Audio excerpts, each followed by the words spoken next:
Bonsoir à tous, ravi de vous retrouver dans Ça vous regarde. Vous voyez, nos invités s'assoient en même temps. Il y a une sorte comme ça de mécanique bien huilée. Deux autres invités vont nous rejoindre car vous voyez que le plateau est à moitié vide. Retour ce soir sur la mort de nos deux confrères. Vous découvrez le visage de Ghislaine Dupont, Claude Verlon, assassiné au Mali ce week-end.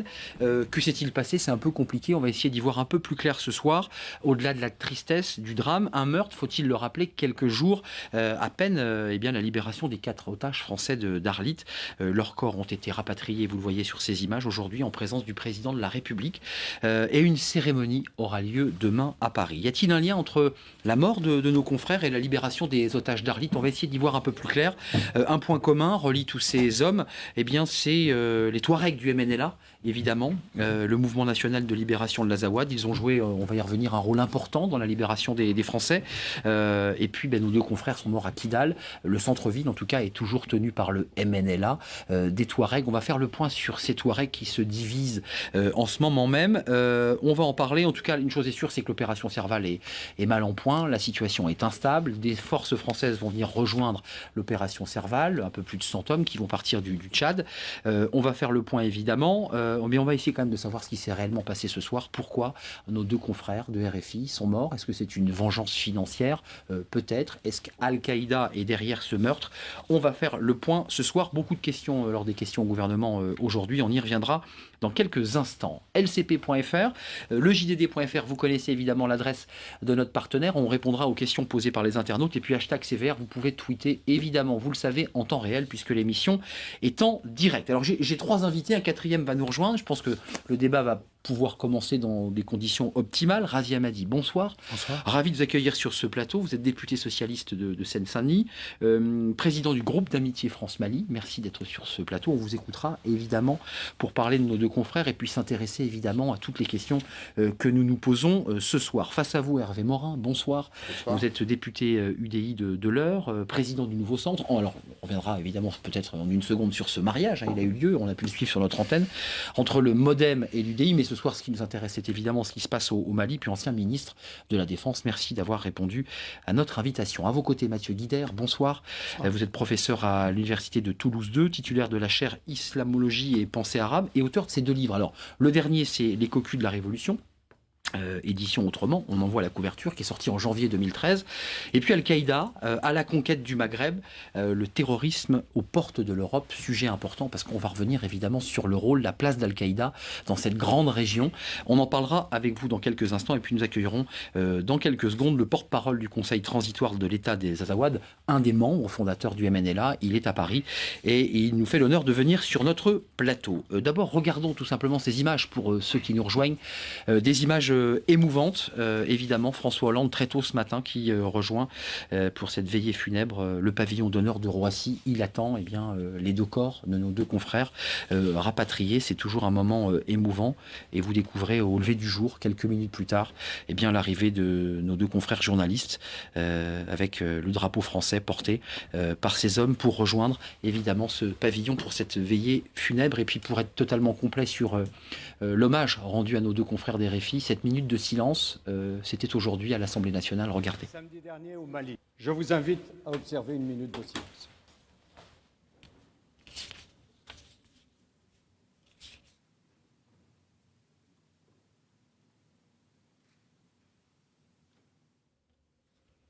Voilà pour cette minute de silence. Et puis écoutez ce qu'a dit le Premier ministre à l'occasion justement des questions au gouvernement, après une question posée par la majorité. Écoutez-le. Le président de la République a réaffirmé la volonté farouche de la France de faire toute la lumière sur ce crime odieux et de ne pas laisser ses auteurs impunis. Ghislaine Dupont et Claude Verlon étaient en effet de grands professionnels, comme vous venez de le dire, Monsieur Borloo. Et ce crime, c'est vrai, c'est un crime contre les journalistes. Mais c'est un double crime. C'est un crime contre des personnes. Mais c'est aussi un crime contre la liberté d'informer et d'être informé. C'est un crime contre la démocratie. D'abord, une question, parce qu'il y a beaucoup de questions ce soir, peu de réponses encore. Une information importante, c'est que 3 membres qui ont été arrêtés au moment, quelques heures après la mort de nos 2 confrères, avaient déjà été entendus par les services de renseignement français, puis relâchés. On en saura plus peut-être au cours de l'émission. Razia Madi, d'abord, au-delà de la tristesse des familles, de ce drame, de ce crime, ce sont les mots employés par le Premier ministre, est-ce que vous avez le sentiment ce soir que, contrairement à ce qui était évoqué il y a encore une dizaine de jours, l'opération Serval allait doucement réduire son potentiel militaire? On allait passer de 3000 hommes à 2000 hommes en décembre, puis 1000 hommes un peu plus tard. On avait le sentiment que les choses étaient doucement rentrées dans l'ordre après des opérations difficiles, militaires. Est-ce que ce soir, c'est une autre stratégie qui s'ouvre? Plusieurs choses mais, qui sont évoquées au travers de votre question, mais qui ne changent pas le climat actuel et le champ des opérations. Il y a ce qui est l'offensive visant à la réduction totale des poches existantes, identifiées, repérées, avec notamment l'ensemble des moyens de détection qui sont à notre disposition. Et puis, il y a un ordre public, civil et militaire au sein des villes où nous sommes dans un entre-deux. Un entre-deux où vous avez des rebelles, terroristes, mafieux qui se sont finalement réintégrés à la population et indétectables. Et en tout cas, force est de constater, avec tristesse et émotion, qu'ils ont été indétectés. Nous ne sommes pas là sur des positions armées. Nous sommes maintenant dans une séquence où les choses sont plus difficiles et où, en tout cas à l'intérieur de Kidal, nous ne sommes pas simplement sur de l'opération militaire. Mais, guerre asymétrique, guerre d'usure. Et nous sommes dans une situation qui est celle qui était redoutée, qui était par ailleurs analysée, qui était anticipée, qui est celle d'un entre-deux où nous avons une sécurisation entre guillemets militaire sur les grands attributs de ce que l'on considère être militaire, mais où nous avons maintenant, au sein même de la population, des personnes qui se sont immiscées, qui sont présentes dans la ville et qui sont difficilement détectables. Et on ne peut pas mettre, vous parliez d'effectifs d'ailleurs au moment de l'introduction de notre discussion, on ne peut pas mettre un soldat de la MISMA ou de Serval derrière chaque habitant de Kidal. Ça n'est pas possible. C'est compliqué. Qu'est-ce que vous dites, Hervé Morin? Puis il y a le syndicat national des journalistes là, qui écrivent à Jean-Pierre Bel, au président de l'Assemblée nationale. Ils souhaitent une mission parlementaire, une commission d'enquête. Ils disent tout simplement pourquoi les forces françaises, la force Serval n'a pas protégé les deux journalistes. Vous, l'ancien ministre de la Défense, vous vous dites, après tout, est-ce qu'il faudrait évoquer cette piste, avancer sur une question a été posée par François Long, sur l'idée de protéger les journalistes quand ils vont sur des zones de guerre? Et pourquoi ça n'a pas été fait? Pourquoi on a le sentiment que ça a été compliqué en termes de déclenchement? Je ne sais pas, donc je ne vais pas répondre. Il vous semble légitime, nécessaire non, d'encadrer des journalistes qui vont sur le terrain, ou alors on leur dit vous n'y allez pas et vous restez chez vous? La plupart du temps, c'est ce qui se passe. Bien souvent, les militaires accompagnent, ou tout du moins emmènent des journalistes dans un certain nombre de déplacements, etc. Après, les journalistes ont toujours la liberté de pouvoir décider par eux-mêmes d'aller dans tel ou tel endroit, soit parce qu'on leur dit qu'ils peuvent y aller, soit parce que, même si on leur déconseille, ils décident de le faire, parce que leur exigence professionnelle les amène à le faire, ils connaissent la région, ils connaissent le pays, ils ont le sentiment que les choses sont possibles. Donc moi, je n'en sais rien, et je ne veux absolument pas faire de procès d'intention. Ce que je sais, pour répondre à la question que vous posiez tout à l'heure, c'est que nous sommes au Mali pour très longtemps. C'est tout. Je le dis, j'ai soutenu l'intervention française au Mali. C'est une union sacrée autour du Mali. Oui, globalement, parce qu'il n'y avait pas d'autre choix. On pouvait regretter la lenteur de la diplomatie française, l'absence de tentatives de construction d'une réponse européenne, etc. Peu importe, il fallait y aller.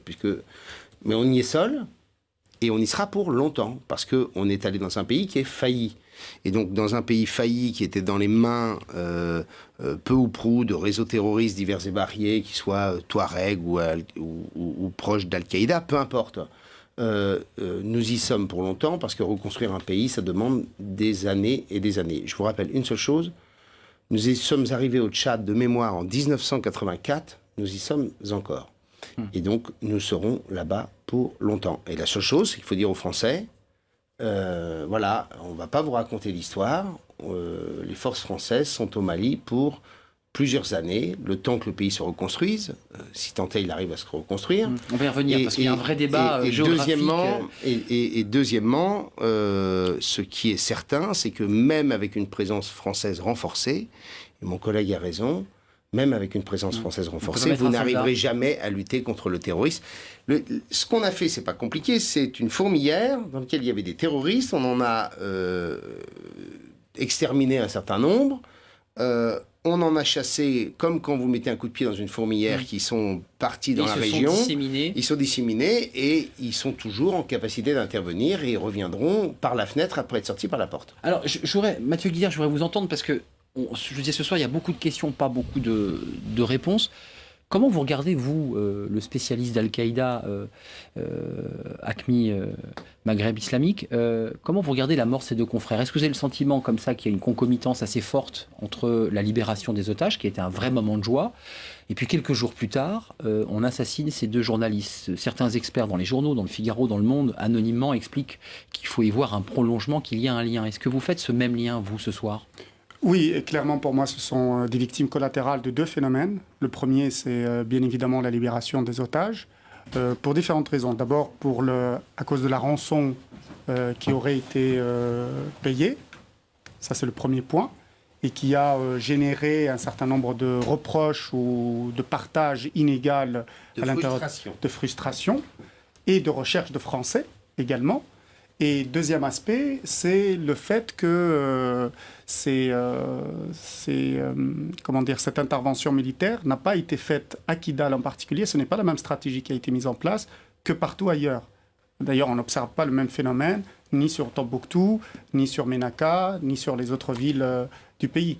Vengeance financière, l'idée que cette rançon, puisque Le Monde a d'ailleurs suscité une polémique assez forte sur le montant d'une rançon, 20 millions d'euros, des millions d'euros. Est-ce que vous pensez ce soir, avec la plus grande prudence, qu'il peut y avoir eu comme ça des vengeances, la volonté comme ça de groupes, et on va entendre dans quelques instants notre quatrième invité qui nous a rejoint, mais une vengeance financière? Est-ce que nos deux confrères sont, comme vous dites, des victimes collatérales de querelles finalement très locales? Ce qui est certain, c'est que personne n'avait intérêt à tuer des Français.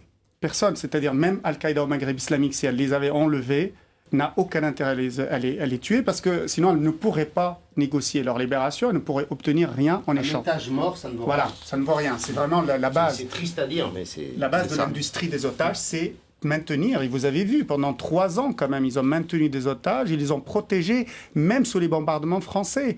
Ils ont veillé à les sortir de là. Donc, un otage... Avec des conditions de détention, disait-il, spartiates, mais correctes, traitées convenablement. Donc, ça, c'est la base du raisonnement. C'est qu'on ne peut pas dire que quelqu'un les a enlevés pour les tuer. C'est quasiment impossible. On est obligé d'aller sur une autre... Donc, c'est un crime. On tue de sang-froid pour donner un symbole, pour faire un symbole. Probablement, c'est un message plus qu'un symbole. C'est un message. Et moi, je suis plutôt pour la piste locale, parce que la région de Kidal est très complexe, avec énormément d'enjeux dont on peut en parler, avec énormément de groupes différents qui aujourd'hui se disputent le pouvoir. On va y revenir dans quelques instants parce qu'on a un sujet, mais je voudrais simplement vous présenter Amag Sid Ahmed.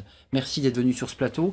On vous accueille avec plaisir. Vous êtes l'un des membres fondateurs du MNLA. On va en parler de ce mouvement national de libération de l'Azawad. Vous êtes l'ancien président du conseil régional de Kidal. Vous êtes un notable à Kidal. D'abord, une question simple. Quelles sont ce soir, vous, les informations dont vous disposez?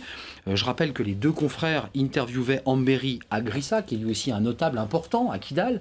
Et c'est en sortant de cette interview qu'ils ont été enlevés. Qu'est-ce que vous dites ce soir? Quelles sont les informations que vous avez en votre possession qui viendraient peut-être appuyer, justifier cette thèse d'une vengeance qui serait directement liée à la libération des otages français? Je pense que déjà c'est suffisamment horrible ce qui vient de se passer et qu'il n'est plus nécessaire d'en rajouter parce que comment on peut le passer par là?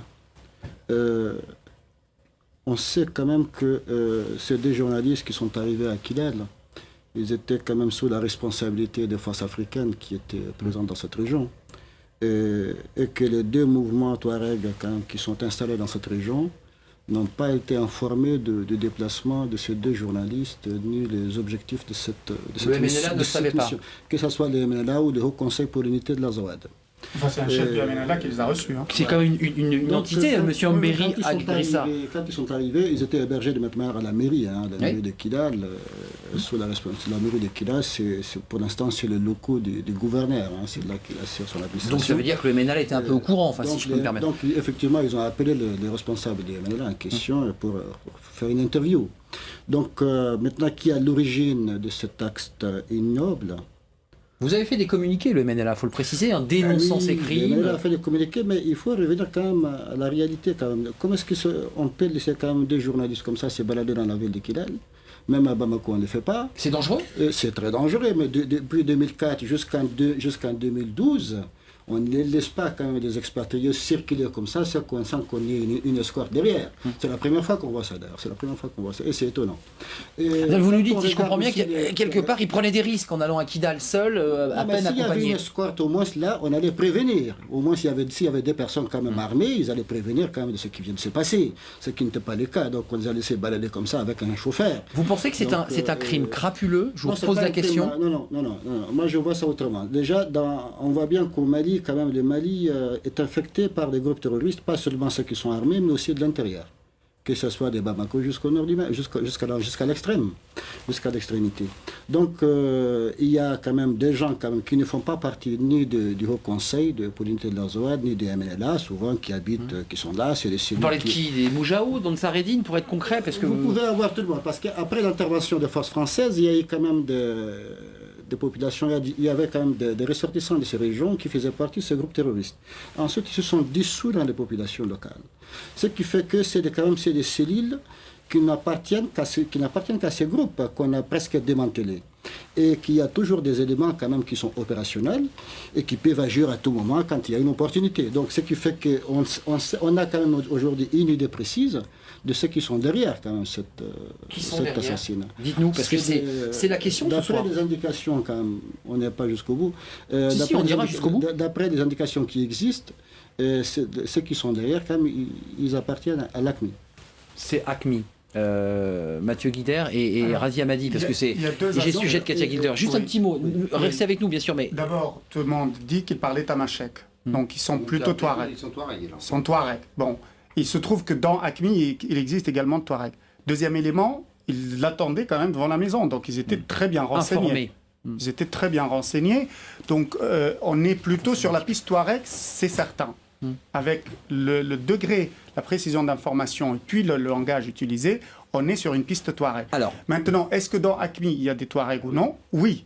Et là, on peut expliquer il y a en particulier une brigade qui est dirigée par un Touareg qui s'appelle Abdelkrim Targhi, qui est le neveu d'Iyad Agrali, et qui possède toute une brigade d'ACMI. Mathieu Guider, pour faire comprendre à ceux qui nous regardent, pour bien comprendre, nos otages français d'Arlit avaient été arrêtés par ACMI, détenus par ACMI, et à la fin, lors de leur libération, pour ceux qui suivaient de près l'affaire, on a découvert qu'ils avaient été suivis par des Touaregs. Donc plus personne ne comprenait. Le lien est là. Oui. Non, attendez, parce qu'il faut faire quand même la différence entre Touareg et Touareg. Qu'est-ce qu'on appelle Touareg?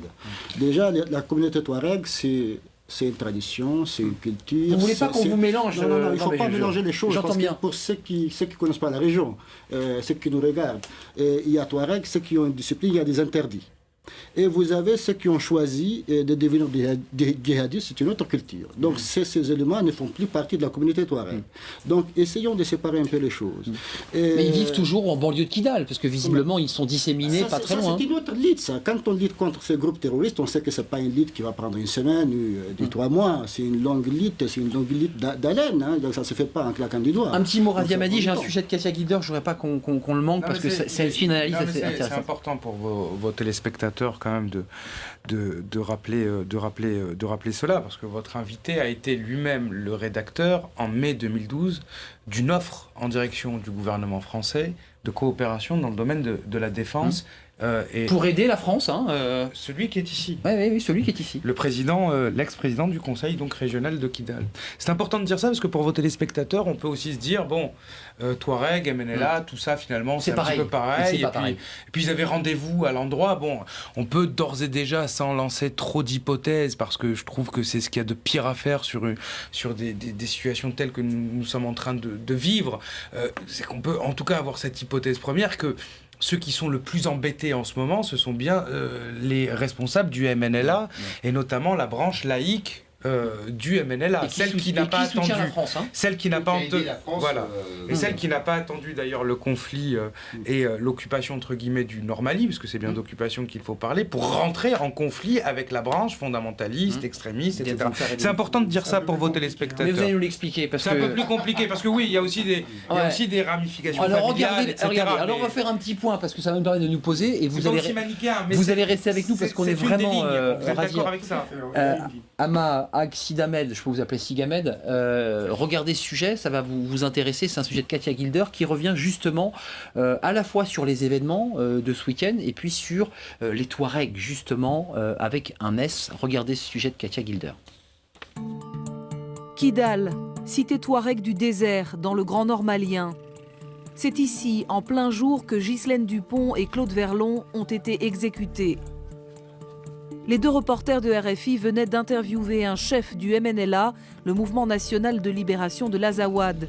Il sortait de son domicile lorsqu'un pick-up a surgi pour les enlever. Leurs corps ont été retrouvés à une dizaine de kilomètres de la ville. Il n'y a pas d'autre message, manifestement, que celui de tuer et donc d'intimider, d'asséner ce message « ne venez pas ». La région est une zone de non-droit, siège de toutes les convoitises, hors de contrôle des autorités maliennes. Fief des rebelles Touaregs, mais aussi repère des djihadistes dispersés par l'opération française Serval. Plusieurs groupes se disputent le territoire. Le MNLA Touareg, le mouvement est divisé entre partisans du dialogue avec Bamako et jusqu'aux boutistes qui réclament l'autonomie. Mais il n'a jamais commis d'enlèvement et promet de tout faire pour identifier les coupables. Présent aussi dans la région, le Moudjao, mouvement pour l'unicité et le djihad en Afrique de l'Ouest. Je m'appelle Rodriguez Leal Gilberto. J'ai été élevé à Tema, entre Nioro et Bamako, par les Moudjao. Autre mouvement qui sévit dans le nord, les Touaregs islamistes d'Ansardine et leur chef, Iyad Ag-Ghali, membre de la tribu des Ifogas. Enfin, la piste AQMI, Al-Qaïda au Maghreb islamique. Pour plusieurs spécialistes, l'exécution sommaire de Kidal porte la marque de l'organisation. Des policiers français sont sur place pour faire la lumière sur la mort des deux journalistes. Mais en plein désert, l'enquête s'annonce difficile. L'armée française a d'ores et déjà annoncé un renforcement de sa présence dans la zone.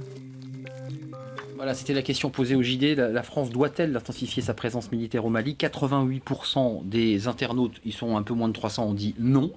Et 12% disent oui. Les Français, en tout cas les internautes du JD, ne souhaitent pas une intensification de la présence française. Raziem a dit fais la moue. Je fais la moue parce que c'est sur... Non mais c'est sûr, je suis sûr que 80% des Français sont contre. Bon, pour le moment, c'est 249 Voilà, votants. C'est 88%. C'est 249 votants. Quand on a demandé aux Français ce qu'ils en pensaient sur des sondages un peu plus... un vrai sondage, ça c'est un vote. Faire tirer le reste par les instituts. On n'était pas dans ces proportions-là. Maintenant, il y a un travail Il y a toujours eu une majorité, peu importe. Oui, on est toujours contre l'intervention. Et oui, je suis d'accord, mais pas à 90%. Les choses ont changé aussi, il faut dire. Bon, les Français sont conscients que la situation a changé. Voilà, maintenant, je pense qu'il ne faut pas oublier, et je rejoins ce que vous disiez précédemment, l'effort de pédagogie qui doit être maintenant le nôtre pour expliquer la situation. Parce que les Français comprennent rien. Les Touaregs, finalement, tout est compliqué. Moi, je pense qu'ils comprennent plus que ce qu'on croit. Mais dans une nation qui se recroqueville et qui se referme sur elle-même et qui considère qu'elle a des difficultés considérables, aller s'emmerder pour les autres à quelques milliers de kilomètres, les Français, c'est terminé. C'est comme ça, c'est aussi triste que ça, mais c'est comme ça. C'est pour ça qu'il faut expliquer plusieurs choses. À la fois juste que c'est en effet...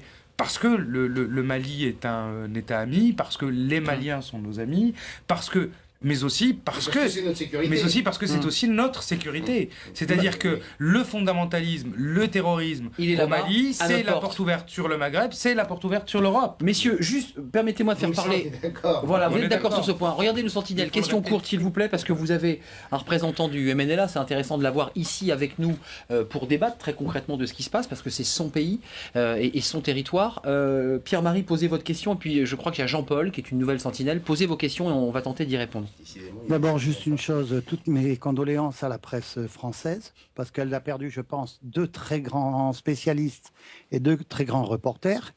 Mais deuxième chose, il ne faut pas non plus mélanger le monde bédouin et touareg, des gens qui circulent d'un bout à l'autre de l'Afrique et qui sont des pacifistes aussi comme les autres, avec les djihadistes.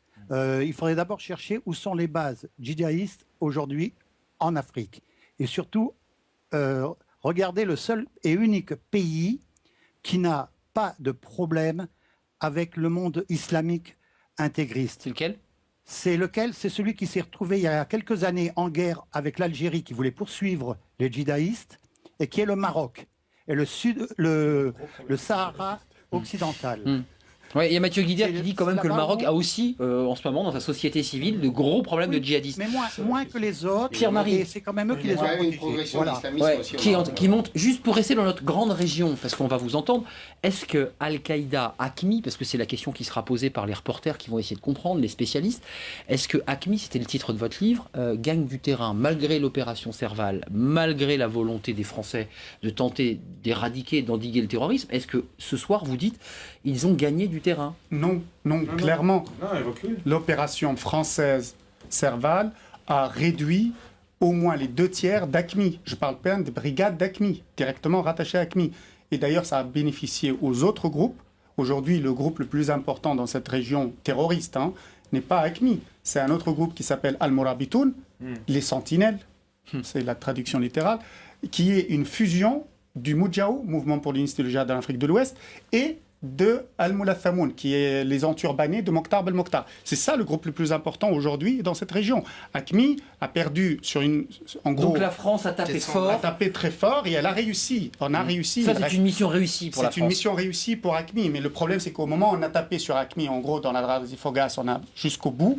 Bien, les autres sont partis sur les côtés. On n'a pas aggravé là-dessus. Hervé Voilà. Morin et... Monsieur a Sigaben. totalement raison sur la réussite à l'instant T. Et donc sur le fait que des combats, des centaines et- de combattants d'AQMI sont ont morts. été décimés. Mais j'ai toujours en mémoire, je vous le dis parce que ça m'avait beaucoup frappé, j'ai toujours en mémoire ce que m'avait dit un capitaine de l'armée française en Afghanistan, toute chose n'étant pas comparable, mais en disant à chaque fois qu'on tue un terroriste, on en crève un. Eh oui. Donc, me disait-il, nous, on est pour une élimination très sélective parce que on crée de la violence et on crée de la revanche. On fait comment alors? Et donc, non, mais c'est pour ça que je dis que l'illusion selon laquelle on aurait éradiqué les 2/3 des forces AQMI, puisqu'on les estimait autour de 1000 hommes, et que donc aujourd'hui, sur cette partie du monde, il y aurait plus de 300 combattants, je n'y crois pas un seul instant. Ouais. Je ne sais pas ce qu'en pense le Sidamet, MNLA. juste un petit mot, parce que moi j'ai lu en lisant quelques interviews de spécialistes que AQMI finalement était là, vous l'avez dit tout à l'heure. Est-ce que ce soir vous dites là aux Français qui nous regardent, nous, MNLA, qui soutenons les forces françaises, on va s'engager à éradiquer AQMI sur le terrain. On va s'engager, on va combattre, car vous avez des combattants. Hein. Déjà, il faut se poser la question à qui profitent les crimes. À qui profitent les crimes? On sait déjà, tout de suite, on sait que ça ne profite pas aux Touaregs, parce que ça va avoir des conséquences importantes pour les communautés de cette région. Et ça serait un coup très dur pour les communautés de cette région. Et c'est... Pour Bamako, c'est un point nommé, donc ça arrive à un bon moment. Vous nous dites intéressant. Bamako peut-être rentrer sur votre territoire, en profiter. Donc on va en profiter pour essayer de renforcer nos forces, nos troupes à Kidal ou un peu plus loin. Et on sait déjà par avance que ces troupes sont synonymes de répression, des exécutions, des enlèvements, etc. Donc il y a quelque chose Vous parlez des troupes maliennes, là. Oui, je parle effectivement Avec le des risque de troupes- ce des conflit que troupes vous avez avec les maliennes. Maliens, il faut le dire. Voilà, c'est très compliqué, ça se passe très mal. Concernant maintenant la présence de l'AQMI et les troupes françaises, on voit bien que les troupes françaises, quand même, sur le terrain, avec les populations locales, les choses s'y passent très bien. On l'avait constaté. Et que, je me rappelle, il y a des éleveurs qui disaient si on avait une armée comme celle-là, tout se passera très bien.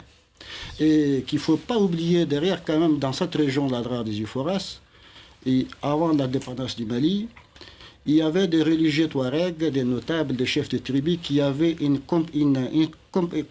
simplicité, une relation particulière avec les militaires français dans cette région. Il y avait une anecdote, il y avait Jean Lagarde, qui était le premier officier français à venir dans cette région, que son âme repose en paix. C'était le premier officier français à venir dans cette région. Et dans la région de Kidal, il a voulu rencontrer le chef traditionnel, le fils de l'actuel Intala Gattaher, le père de Intala Gattaher, Aguili, pour lui dire, nous, on vient occuper la Dra des Iforas. Et il l'a invité à quelques kilomètres du petit village de Kidal, et il l'a fait asseoir, il lui a étalé des tapis à 100 mètres de sa tente. Donc ils ont eu une discussion pour dire voilà, on est là, on s'est prêt. Ouais. Donc la discussion n'a pas beaucoup duré.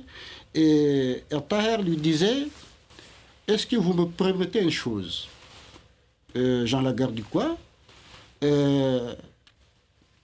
qu'on n'aurait personne parmi vos éléments ne rentrerait pas sous nos tentes. Jean Lagarde a eu quelques secondes de réflexion. Il dit parce que c'est un engagement, c'est une parole, parce que la parole était importante dans cette région. Et il a fini par dire oui. Et jusqu'au départ des Français de cette région, on sait qu'il n'y a jamais eu de problème.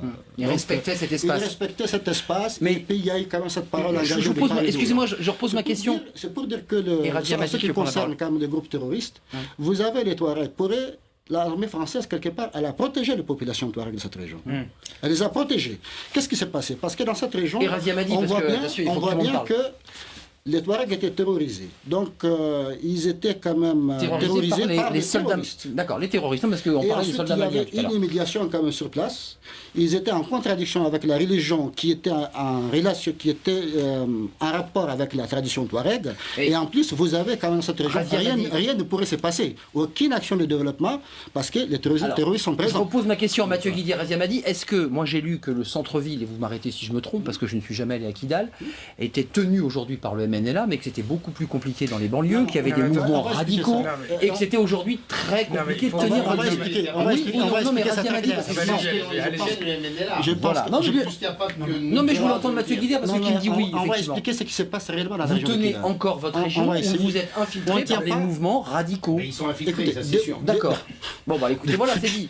Depuis qu'il y a eu quand même l'accord de Ouagadougou, l'accord c'est ce qu'il fait à Ouagadougou, on sait que les hauts conseils pour l'unité de la Zouad et les MNLA, les troupes qui sont à Kidal ont été cantonnées. Et elles ne sont plus autorisées à sortir de leur base de cantonnement. Et elles ne sont pas autorisées non plus à organiser des patrouilles ni des poursuites sans autorisation des Serval ou des unités des Nations Unies. La France a repris. Donc, tous les checkpoints, que ce soit à l'entrée ou à la sortie de la ville de Kidal, et même à l'intérieur de la ville de Kidal, les patrouilles, ce n'est plus les Touaregs. Et les Touaregs ne sont associés à rien du tout en ce moment précis. Donc, ce qui s'est passé sur place à Kidal, moi je dirais que relève de la responsabilité des unités des Nations Unies africaines qui sont présentes. Africaines, moins nombreuses que prévu. Juste Mathieu Guider, pour comprendre, et Razia Madi, je repose ma question. La présence d'AQMI, de mouvements terroristes radicaux, est-ce qu'aujourd'hui les Touaregs, on vient d'entendre l'argument en tout cas du porte-parole du MNLA, voilà, c'est la France qui aujourd'hui gère la sécurité, est-ce qu'aujourd'hui il y a une pression, une poussée des mouvements radicaux hors AQMI, de mouvements plus radicaux Touaregs, qui aujourd'hui déstabilisent la région et pourraient peut-être expliquer en partie la mort de nos deux confrères? La France n'a aucune envie de faire la police dans cette région. On a envoyé une armée, on n'a pas envoyé une police. On aimerait vraiment beaucoup que le MNLA fasse le travail. Aujourd'hui, concrètement sur le terrain, le MNLA ne peut pas faire le travail pour une raison toute simple. C'est qu'il y a trop de divisions. Il y a trop de divisions parmi les Touaregs. Je veux vous donner un exemple. Monsieur qui est en face de nous représente l'État de l'Azawad. D'accord? Ce n'est pas la même chose. Ce monsieur veut l'indépendance du nord du Mali. Bien. Vous avez à côté, non, juste pour vous expliquer, c'est très compliqué. C'est très compliqué. Pour expliquer qu'il y avait deux Mali, qu'il fallait essayer de croire que les Touaregs pouvaient vivre avec Bamako. Attendez, on termine. Oui, je finis avec la France. Non, mais c'est juste que cette parenthèse. La France ne veut pas de l'indépendance du nord du Mali. Ça, c'est clair, déjà. Non, mais c'est Alain Marceau. Non, mais ça veut dire que là, vous avez une ligne politique. Vous avez une autre ligne politique qui est pour l'autonomie, mais pas pour l'indépendance. À l'intérieur du MNLA, des nuances. Vous avez une autre ligne qui est pour l'autonomie à l'intérieur du Mali, mais qui est islamiste. Vous avez une autre ligne qui est pour l'autonomie au nord du Mali, mais qui est djihadiste. Vous dites c'est un casse-tête. C'est un casse-tête complet.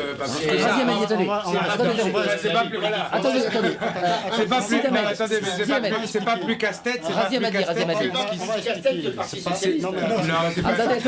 Razia Madi, un mot, parce que on essaie d'avancer pas à pas. Je lui donne la parole juste après. Attendez, des Touaregs et des Arabes, pour finir. Vous avez des Arabes et des Touaregs. Les Arabes, ils ont leur propre agenda. Et vous avez les Touaregs qui ont leur propre agenda. D'accord. On a décidé pour filer de la synthèse du Parti Socialiste. Pour filer la métaphore comique, on va vous envoyer Borloo et Bayrou pour essayer de... Je pense ça va devenir une émission comique, cette affaire. Alors, pour être plus sérieux, il y a quand même deux choses qui doivent être, je crois, rappelées, c'est important. Le désert. Parce qu'on découvre un certain nombre de choses, c'est bien de reprendre quelquefois des perspectives historiques. N'a jamais été conquis. Jamais le désert n'a pu reposer en termes de sécurité, d'ordre public et civil, et même militaire, sur une souveraineté quelle qu'elle soit. Le désert, dans son acception, qu'elle soit large ou réduite, subsaharienne, et n'a jamais été conquis. Donc, c'est le point de départ. Et si on considère qu'on peut avoir l'ordre public dans le désert du Sahara de la même manière qu'on peut l'exiger au coin de la rue, il y a un prisme déformant qui n'est pas possible. On peut sécuriser les villes. On l'a déjà pas au coin de la rue. On peut sécuriser les banlieues. Et malheureusement, ça ne date pas d'aujourd'hui. On peut sécuriser un certain nombre de territoires. On peut aussi surveiller un certain nombre de routes.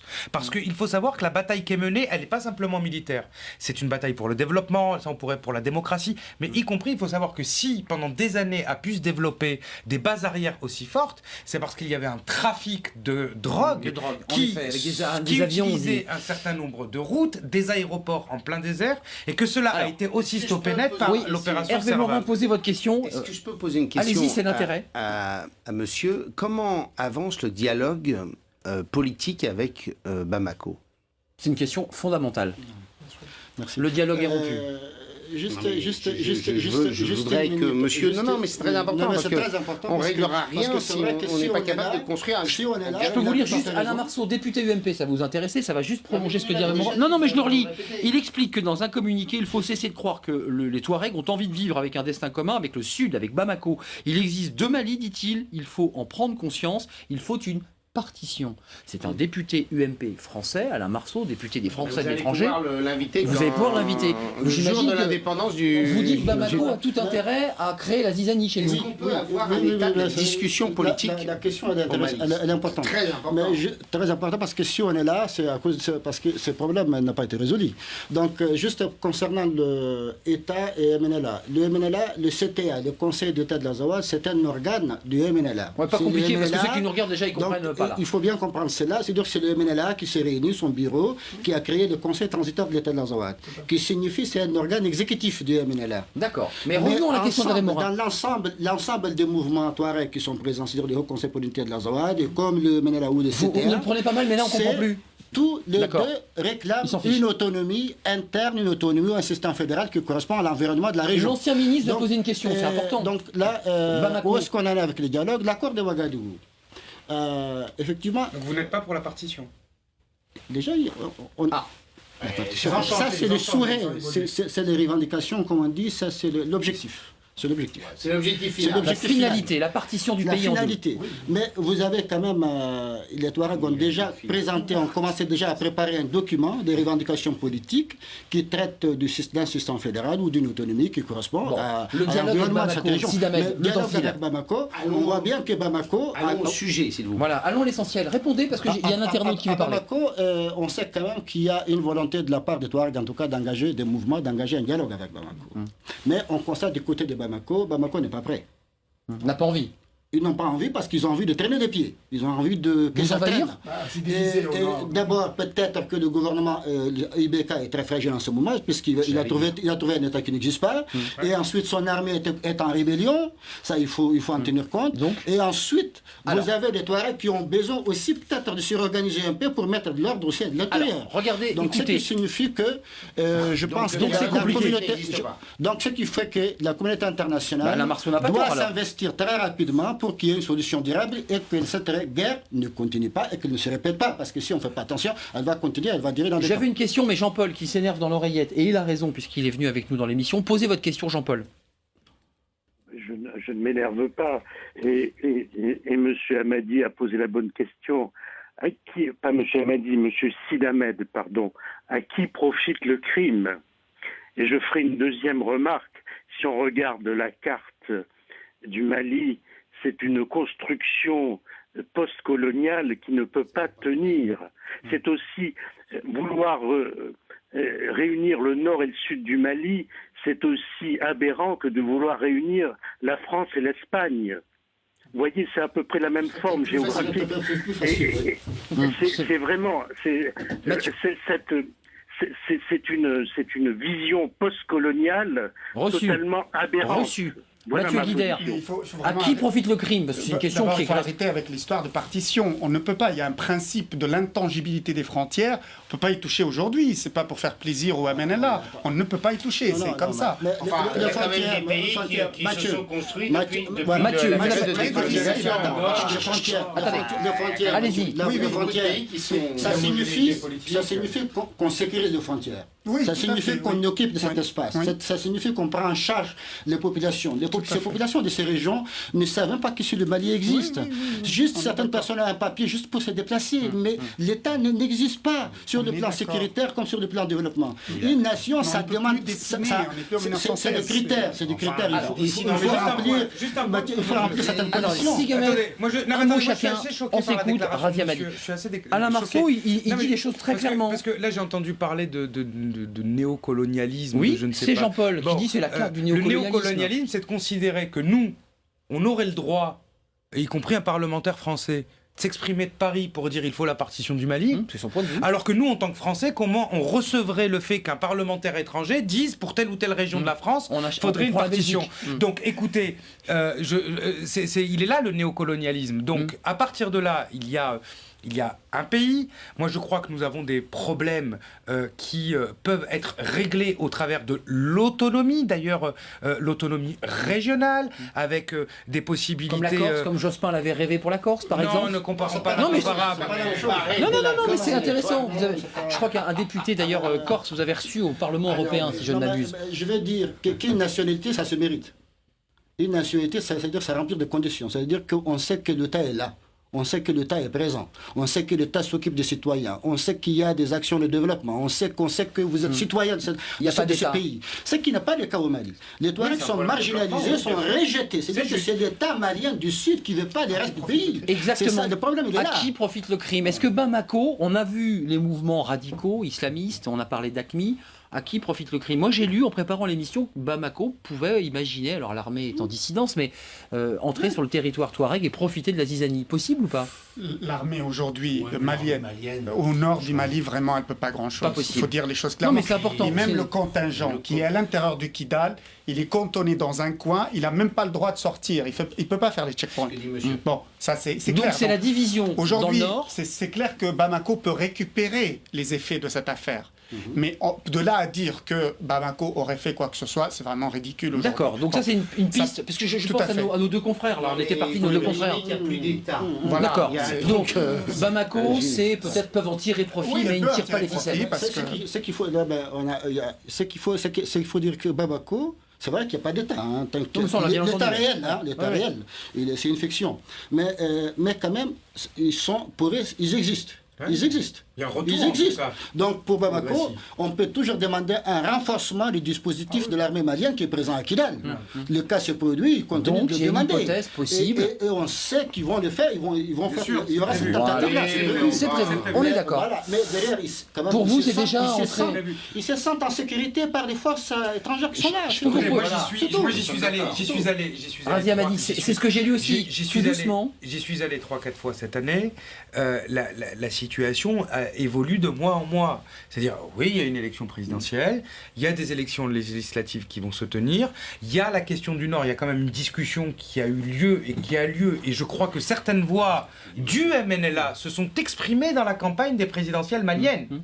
Il y a des officiels responsables du MNLA qui ont laissé évoquer plus que à demi-mot, y compris par des déclarations officielles, qu'ils pensaient de leur point de vue que c'était mieux que ce soit tel candidat ou tel candidat. Et notamment Ibeka. Et pourquoi ? Notamment parce qu'il avait la volonté de négocier, et la volonté de discussion, et la volonté de créer ce qu'a appelé lui-même Ibeka, un dialogue national. Donc, Radia Mali, aujourd'hui nous sommes meurtris. on écoute Radia Mali, Attendez, s'il vous plaît. nous sommes meurtris par la perte des Je voulais de revenir pour vos terminer confrères. l'émission parce qu'on C'est est dur, parti loin dans le c'est désert. rude, c'est violent. Et en même temps, il y a un pays qui petit à petit marche vers la reconquête de sa souveraineté, marche petit à petit vers la reconquête de C'est quoi, finalement c'est des victimes utiles, c'est quoi Je sa comprends pas ce nation. que vous dites. Ce que je veux dire, c'est que vous ne pouvez pas ce soir tout remettre en cause. Voilà. Non, mais Il y c'est a Alain Marceau, une moi, j'ai rien mis en communauté, cause. il y a une communauté européenne qui est mobilisée. Il y a aujourd'hui, je vous le rappelle quand même, sur les près de 3 milliards d'aides Ça, c'est mobilisés l'action dans de la France. C'est l'action de la développement. France et de l'Europe et de la communauté internationale. Il y a la condition du développement du Nord. Parce que le problème du Nord est un problème culturel, un problème Je vais en venir d'identité, aux otages, un s'il problème vous plaît. historique, parce qu'il y avait eu une parole donnée sur la création d'un État au lendemain de la décolonisation, qui avait été non tenue et qui ne concernait pas Juste que le Mali. avant de nous Mais quitter. ce qui est important, c'est que c'est aussi un problème de développement. Non, j'ai une question très concrète. Je pense à nos otages, parce que ceux qui ont été libérés, à nos deux confrères, parce que c'est des journalistes qui vont sur le terrain. Juste un mot, parce que vous n'y avez pas répondu. On a bien compris l'enjeu politique, le rôle de Bamako, la position de Bamako, votre position, puis celle du député Marceau. Juste une question, je vous la repose très simplement. Une dépêche AFP indique qu'il y a déjà eu 35 arrestations. Ça veut dire que aujourd'hui, les soldats français essaient de découvrir l'identité de ceux qui ont assassiné les deux confrères. Est-ce que ce soir vous dites oui, nous, le MNLA, nous allons nous engager sur le terrain à combattre l'islamisme, ou est-ce que vous dites aujourd'hui nous n'avons plus la capacité de pouvoir endiguer la montée des radicaux? Concernant les arrestations, je pense que déjà il y a une dizaine. Mais on n'a 35 pas. dit la dépêche AFP. Oui, ça c'est l'AFP. Mais quand même, on sait quand même, on n'a pas encore les vrais auteurs. Mais ils sont presque identifiés. Vous les imaginez? Ils sont presque été identifiés. Donc c'est en cours. Donc Je vous pense savez que qui sont les auteurs? On verra jusqu'où l'enquête pourrait aller. Comment? Vous savez qui sont les auteurs? Je dis, il y a quand même des précisions. On commence à aller plus loin. Donc, Vous avez donc des précisions? Il y a des précisions. Vous en avez? Ça existe. D'accord. Ça existe. Mais Je sur pense quel que groupe? les Français qui sont sur place, ils ont déjà une idée précise des auteurs de cet assassinat, de ce double assassinat. Donc pour revenir à Je peux revenir à la question des islamistes radicaux et le des fait que vous islamistes. luttiez contre eux. Maintenant, vous savez que les Touaregs, déjà, ont lutté contre ces groupes terroristes. Avant, comme on disait tout à l'heure, avant l'intervention française. Et on savait que l'Afrique, au moment où, en Afrique, on essayait de se disputer pour faire venir, pour qu'il y ait une intervention africaine. Personne n'en voulait. Personne ne voulait venir. Ça, on l'a entendu, on savait qu'ils ne pouvaient pas le faire. Donc, une poignée de Touaregs s'est permis, en tout cas, d'aller plus loin. C'est-à-dire de les affronter, et où on savait qu'ils n'avaient pas une aide derrière. Et pourtant, ils étaient prêts parce qu'ils étaient chez eux. Parce que les Touaregs savaient que c'était une occupation. Et les Touaregs aussi avaient cette vengeance, savaient que ce groupe terroriste était lié à Bamako quelques années auparavant. Ça, c'est quelque chose de concret. Donc aujourd'hui, les Touaregs dans leur ensemble, effectivement, se posent la question... Qu'est-ce qui se passe dans cette région? Et on sait qu'on n'aura pas la tranquillité tant que une partie de cet espace est occupée par les djihadistes. Ça, c'est clair. Donc les Touaregs seront toujours engagés pour lutter contre ces groupes terroristes. Mathieu Guidère, on a entendu que l'opération Serval allait durer et que la guerre allait encore durer de longs mois, de très longues années. Nous a dit Hervé Morin. La suite, vous avez le sentiment que l'islamisme radical, il ne faut pas qu'on reste dans l'embourbe, il ne faut pas qu'on s'embourbe là-bas, parce que il faut que le MNLA et toutes les Touaregs s'unifient, sinon ils ne pourront rien faire absolument dans ce nord malien. La France n'a pas vocation à faire la police dans cette région. Un jour.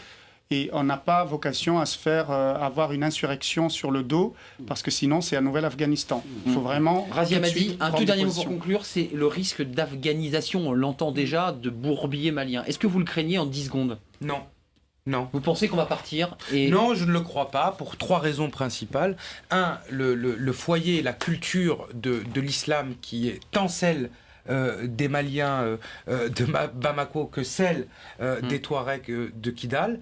2, je pense que tout le monde est convaincu que personne n'a rien à gagner à une afghanisation, entre guillemets, de la situation.